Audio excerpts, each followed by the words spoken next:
Hello and welcome to Zero Point Energy, where there's 0 point what we talk about and just as much energy. I'm Sean. This is Jorge. And tonight we are talking about the, I want to say lackluster, 7500.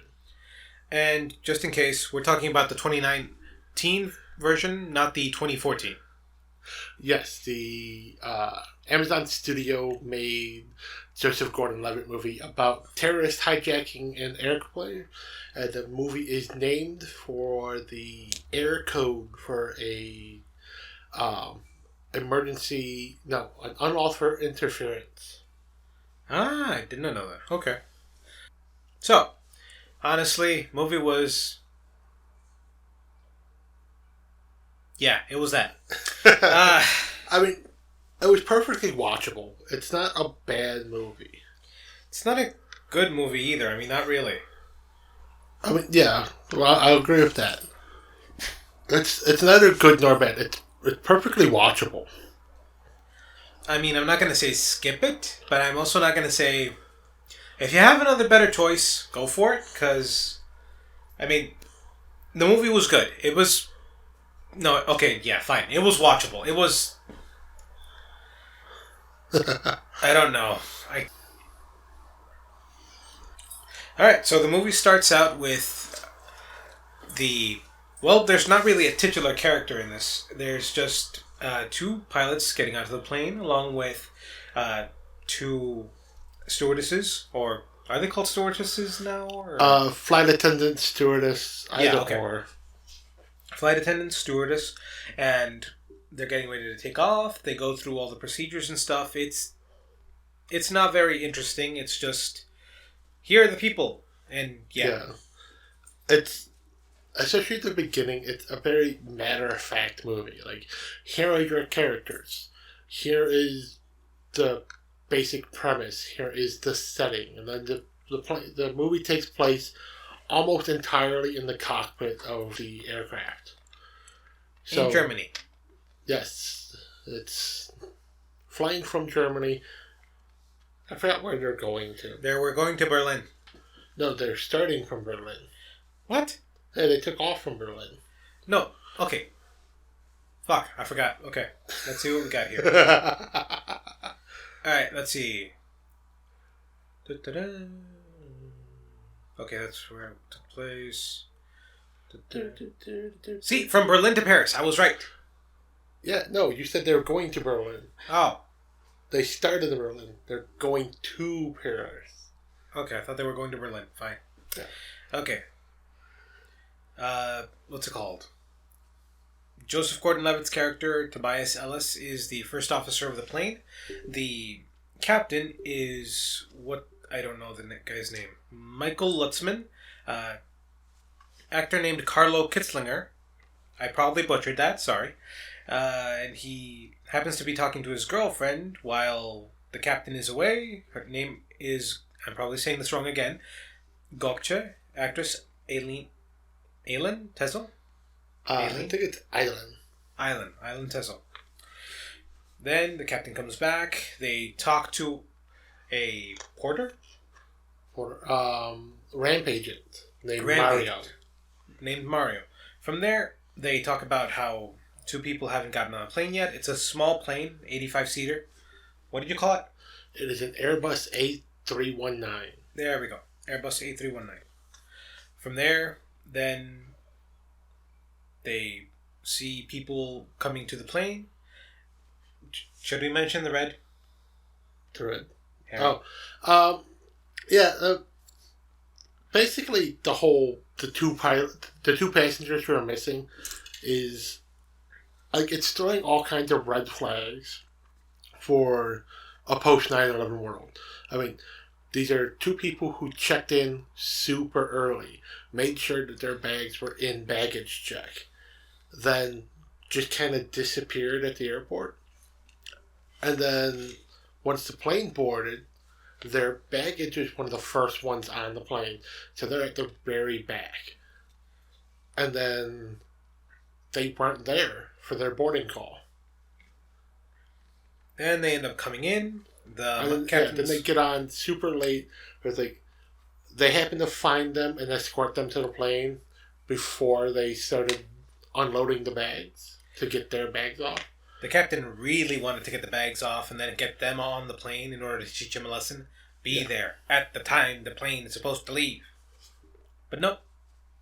So you would assume that those two people are the terrorists. But no, they're just two dudes who just were probably at the bar and didn't hear the boarding call. Hotel bars. No, wait, hotel. Airport. Airport bars. Airport bars are expensive. So are hotel bars. Yes, they are. Bars in general are expensive. Yeah. If you're not a pretty girl who can get people to buy you drinks all night, do not go to the bar. Or you're rolling in the money, in which case, spend your money. Stimulate the economy. We kind of need it right now. Still don't go to the bar.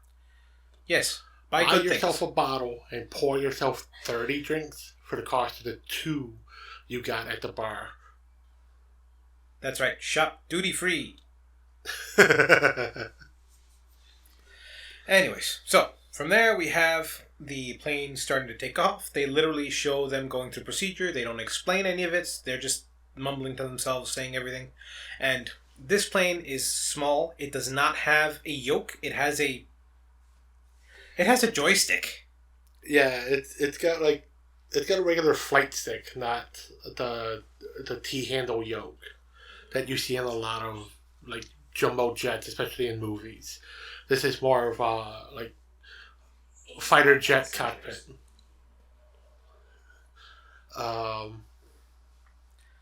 Anyways, they take off. Once airborne, then one of the stewardesses comes in and says... And then a demonic entity kills one of the No, passengers. that's the wrong movie! Is it? Yes. Was it? Okay. It seems like that's the right movie. No. Okay. Quick run through. We tried watching this movie. We had the wrong movie at first. We were watching the 2014 one that has to do with demonic possession on a plane, and yeah, we might do that one later. Not today though, because technical issues. Technical issues are life. Yeah, so? Okay, so, then when they were trying to save one of the dudes on the plane, he was started choking in on himself, and they tried to save him. And no, God damn it, that's the wrong movie. See what you started. Fuck you. Okay. Where was I? To be fair, we only watched about a half hour of that movie before we 100% realized we were watching the totally wrong stream. We mostly figured out because the subtitles absolutely would not sync. Because we had the subtitles for one movie and the video for another. Now, just for those of you who don't like it, we watch movies with subtitles because we want to see what they're actually saying sometimes. Sometimes they speak too fast and such. This is not a... Well, it is a foreign movie, but it's not not English. In my defense, I'm ADD as fuck, and having the words on the screen forces me to stare at the screen. Kind of same here. I just like reading and yeah. So if you want to watch this movie and you're not into foreign films, this would still be a good movie to watch. We just like subtitles.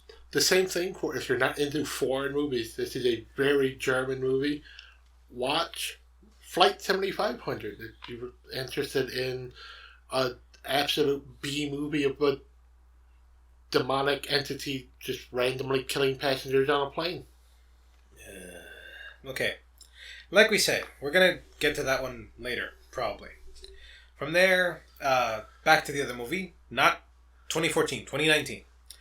We have one of these stewardesses coming in saying, would you guys like to order now? Because we're going to be really busy. And they're like, yeah, they order a sandwich and such. They go out. Then when the stewardess is about to come back in, the attack starts. The attack, which is honestly, when the terrorists break into the cockpit, the one guy just starts going prison shank style on the captain, and just the way he was just pistoning his blade into him instantly popped the song Pogo by System of a Down in my head. God damn it. Okay. If you're familiar with the song, you know. Okay. He was trying to cut through him like a Christmas ham, and then we had... Well, no. Pogo, pogo, pogo, pogo, pogo, pogo. Okay, fine. He was just poking the crap out of him. And then we find out that they don't have actual knives. They're legitimately using prison shanks made out of glass. It's just pieces of broken glass with tape and cloth wrapped around them. After that, we have one of the attackers go into the cabin. Meanwhile, Joseph Gordon-Levitt, Tobias Ellis, is blocking the door, trying to push them out, and he succeeds. Then, not before getting stabbed in the arm. Yes, he got stabbed in the arm. He has to get a tourniquet on there, and then he bashes the other terrorist's head in with a extinguisher. Not well though. He didn't kill him. Unfortunately, he just knocked him down. Then he got up again later, and then he would not go down. If any of you got that joke, please laugh. Continue. Now, after this was going down, you can hear the radio asking for report, somebody tell us what's going on. I forgot the number of the flight, but flight 162 or some shit like that. Then we have... I think it's Europa 136. Something like that. Okay. And then, after he gets on the phone, he explains what happened, that there's terrorists on board, and they're trying to take the plane. We heard one of the terrorists say Allahu Akbar. For those who you don't know, that says God is great, and that is Arabic. So we're presuming Muslim. From there, what? You know, it always makes me think of Housing. Housing Abridged. Like, is it racist to say that sounds better in Arabic? Okay, moving on. Oh, shout out to Team 4-Star. Beautiful series. They ended it, but if you want to watch it, go for it. Just look up Helsing Abridged. So, where were we? Right, A319 was the flight. They took down a terrorist. They explained everything. After explaining, then he's just flying the plane. They told him to go to Hanover in order to land as soon as possible. He'll get a jet escort. Meanwhile, he sees on the little screen on a camera that shows the outside of the cabin. It shows what's outside the cockpit. Like, it shows the cabin area. Outside of the cockpit, like right outside the door. And you can see the terrorists. They're screaming, let us in. And then they huffed and they puffed and no. They tried to get in. He kept saying no. He called them on the plane phone. And from there, they proceeded to kill hostages. One of them was the first hostage they killed was actually one of the two guys who was late to the plane. So, not plot important at all. They just showed up late to the plane and then died. Unfortunate. So, from there, they told him, open the door. They found out he was American, and a young terrorist by the name of Vedat. He translates for the other guy who speaks German, let us in, otherwise he will die. He says no, and they kill him, and he turns off the screen for a while. They keep banging. Something tells him to turn on the monitor again, and he sees that they now have his girlfriend, mother of his child. And that's when things get dark. I mean, is it really that dark, though? It's kind of obvious. Okay. I mean, she's on the outside of the locked door. He's on the inside of the locked door. Okay, moving on. It's terrorism. I mean, she did make a good play to them, but her being Muslim as well. And she did get to tell Tobias to make sure that he takes care of their kid. Yeah. Then she was killed. From there, he keeps flying. Before she gets killed, Tobias does get on the plane intercom and pleads with the passengers that what is it? To overpower the to try to overpower them because there's only two of them. There's only two of them. They only have pieces of glass. They don't have actual knives. They don't have guns. Like, there are 80 passengers. They can take them down. But unfortunately, the passengers don't rally and do that until after she dies. Then, after she dies, the terrorist inside the cockpit wakes up, somehow gets out of the harness. Even though Sean's assessment was, nah, he'll be fine. I was like, kill him. What? I mean, the power of plutonium is the only reason he was able to break those bonds and get himself out of that harness. His hands were duct taped together behind his back, and he was wearing a 5-point harness in a jump seat. He didn't even have to get, what's it called? He was still bound. He literally just slid underneath the, the restraints. Yeah, like I said, the power of plutonium. He went underneath the seatbelt. It's a 5-point harness. One comes up between your legs. There was nothing between his legs.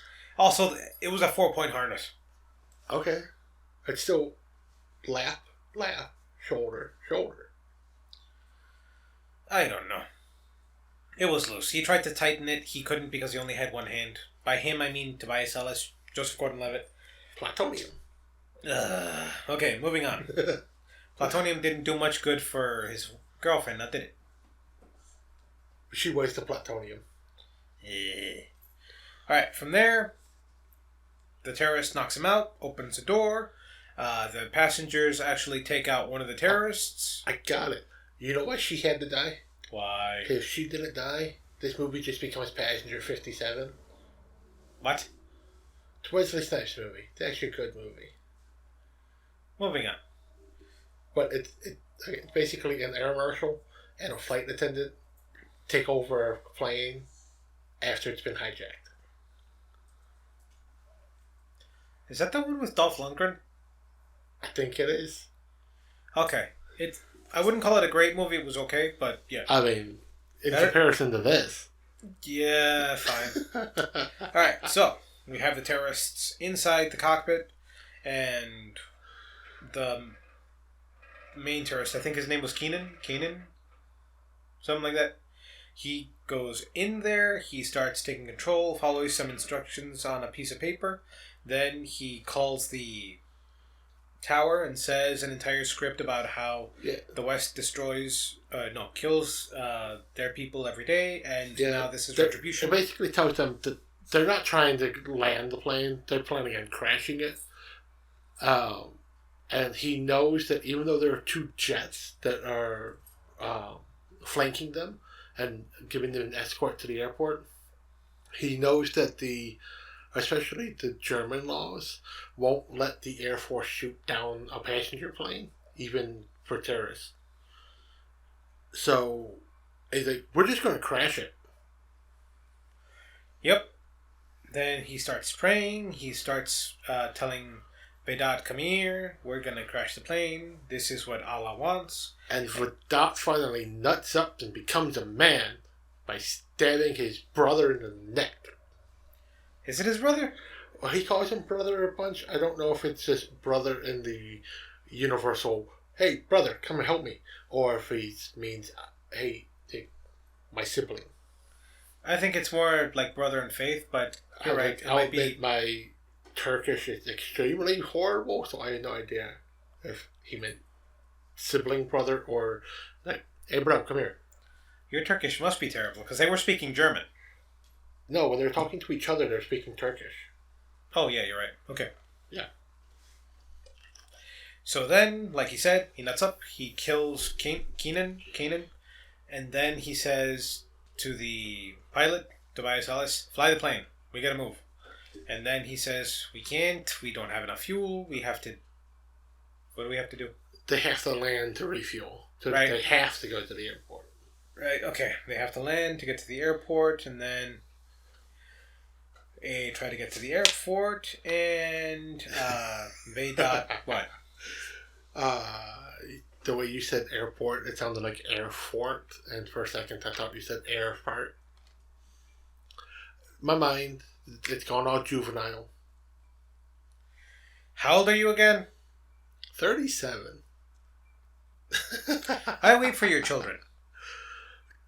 I do too if I ever have any. Moving on. Alright, so after Vedot, After Vedot changes his mind, they try to land the plane. Tobias tells him, need your help, I don't have a left hand, you have to do all this, and then tells him how to fly the plane little by little so that they can do the emergency landing. From there, with the emergency landing, then comes the hostage negotiation shit. And we find out that Vedot, he's just a teenager. He's barely over 18. No wonder he didn't want to die. And he's all anxiety-ridden and panicking and distraught and yelling at the cops. But at 18, he would have had 72 virgins. Come on. He would have been one of them. What? But he would have been one of them. That makes 73. That's an odd number. Not much harder than killing yourself at 18. True. Oh, by the way, if we do mention unaliving, but if you do have any issues with that, get help. We're going to have the number on the screen for the National... What is it called? National Suicide Hotline? Yes. Yes, National Suicide Hotline. So, please get help. We joke about shit, but seriously. Alright, back to joking. Hello, Akbar. God damn it. Alright, so, via the radio. Vedot is God not great? What? Is God not great? Like you believe in him. Or her. What if God was one of us? God damn it. Really? Just a slob like one of us. Trying to make his way home. Yeah. We all like the song. Now. Right. I've stunned him into silence. What? I said, I've stunned him into silence. I was talking. And I interrupted you. Stop it. Why? Because I'm trying to get through this. What is this? This is podcast. We should do 300. Sorry, moving on. So, we have Vedot trying to negotiate to get fuel to reload the plane. That way they can leave somewhere else. Keeping Joseph Gordon-Levitt as a hostage. And then they argue, they fight verbally, they threaten Joseph Gordon-Levitt's life.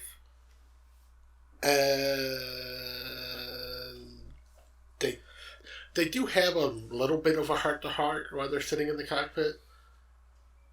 But, like, at some point, the hostage negotiator who's outside the plane manages to convince Vedot to open up the little windscreen, which basically just moves a big slab of bulletproof glass out of the way so the snipers can see him. Like, I honestly expected as soon as he opened the window, him to get shot in the skull. But, nope. No, they go on for a good 20, 30 minutes longer of him yelling at the police through the window about how he just needs to be refueled. Now, with that being said, there is a moment where his mother's calling him, and he tells her that he wants to go home. Because, again, he is a scared teenager. Yes, we feel for him. But at the same time, he has to take responsibility for his actions. He doesn't want to. He keeps threatening the life of Joseph Gordon-Levitt at the window until they shoot him on the right side of his chest, which is still can be fatal, and he ends up dying. Yeah. I want to say they shot him in the lung. I think you're right. But technically it's his fault. He kept waving a knife. Even though they did put it down at the end, he kept waving it right at Joseph Gordon-Levitt's throat. He didn't put it down, though. He literally kept threatening him with the knife. He started to put it down. And then they shot him. Yeah. And then after they shot him, the police go into the plane. They see what happened. Joseph Gordon-Levitt opens the door. They take him out. He stops at the site of his dead girlfriend and moves on. They drag him away. The police assess that the two terrorists are dead, as well as the captain. And then the camera holds on the cockpit for about 10 seconds, 15? 10 to 15 seconds. But while it's holding, it's completely silent until Virat's phone starts ringing again. With the assumption that it's his mom calling. Because, like, at one point, Virat was looking at news videos on his phone. And he could see the hostage situation going on at the airport. So there's a good assumption that his mother just watched on the news. The police open fire on the airplane, storm into the airplane, and only bring one person walking out. Now, I don't know how strict Germany's protection laws in terms of broadcasting are, but I doubt they would broadcast somebody being shot. No, but no, live TV. Like, True. You would have just saw them open fire on the plane. You wouldn't have seen him actually get shot. Now, I mean, we see stuff like that on live TV where like the cops open fire on a situation. yeah, but this is America. True. Which, surprisingly enough, we are pansies and we censor everything. Very true. Like, if we had a newscaster who had erect nipples during the broadcast, they would censor him or her. And then you have Telemundo. Have you watched the weather on Telemundo? Of course I do. Okay? There are two specific globes I like to watch on Telemundo, okay? And they are not the sun, but they are the moon. Or I guess that's a good example of non-American programming that we all have access to. Watch the weather reports on any of your local Latino news stations. Okay, moving on. So, again, we've literally explained the entire plot of this movie in, 30 minutes, more or less? Give or Besides, take. okay, maybe a little less because of the tangent, but other than that, this movie was...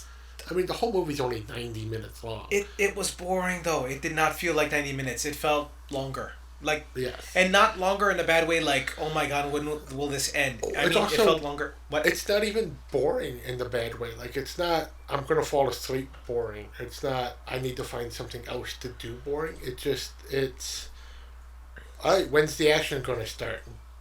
Like, you're always waiting for that next action beat, and it never comes. This is not a thriller. This is, I mean, it's not boring. It's just not a thriller. It's...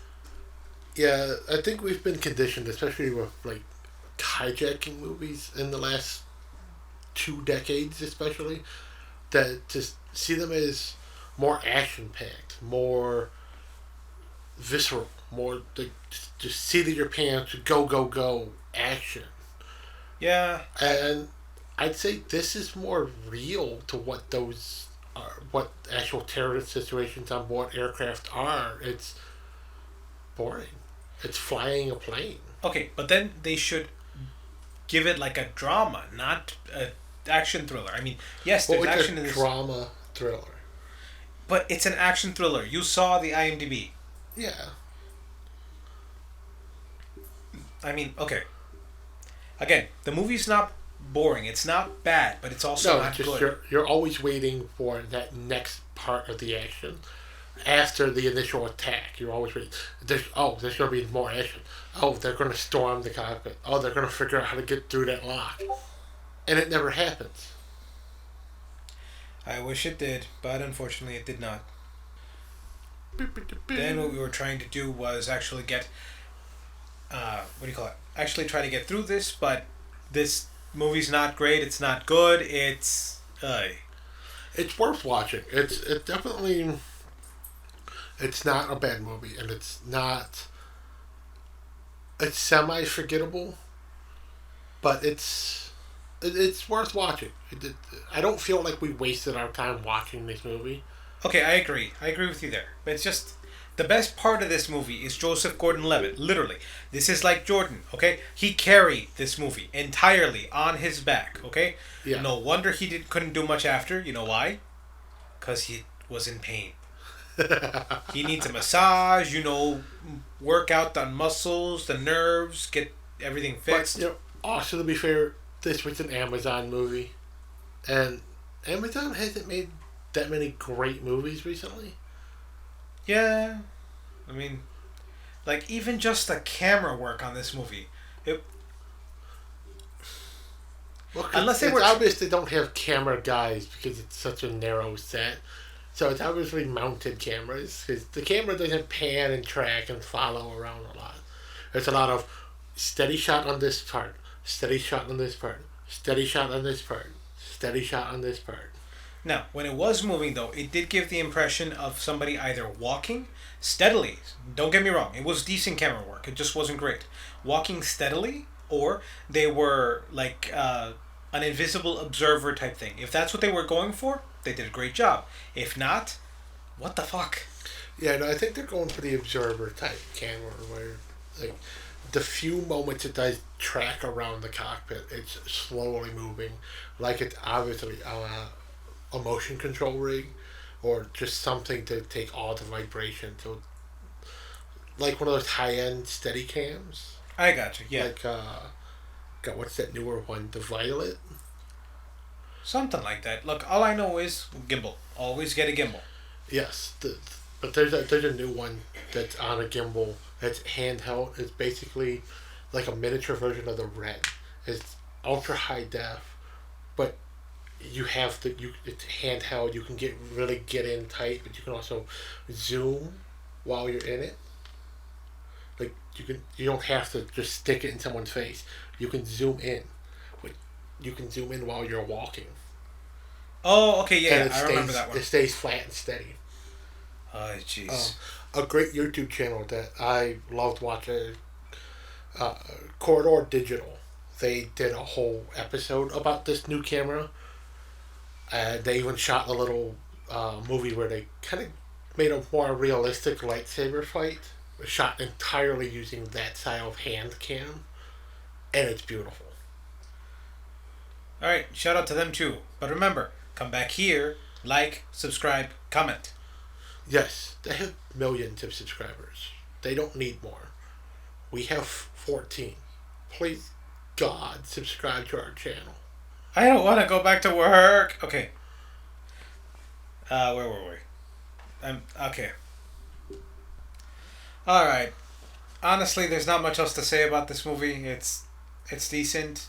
It's not worth watching. It's worth your time, but it's not worth your money. If you can find this on a free stream, or if you already have Amazon Prime, just watch it. Yeah, I'd agree with that. Don't get a subscription to Amazon Prime just to watch this movie. Don't pay the one-time fee to watch this movie or download this movie.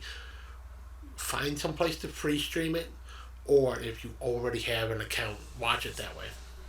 Yeah, I agree wholeheartedly. It's worth your time. It's not worth your money. And on that note, this is ZeroPoint Energy. Good night. Good night, people.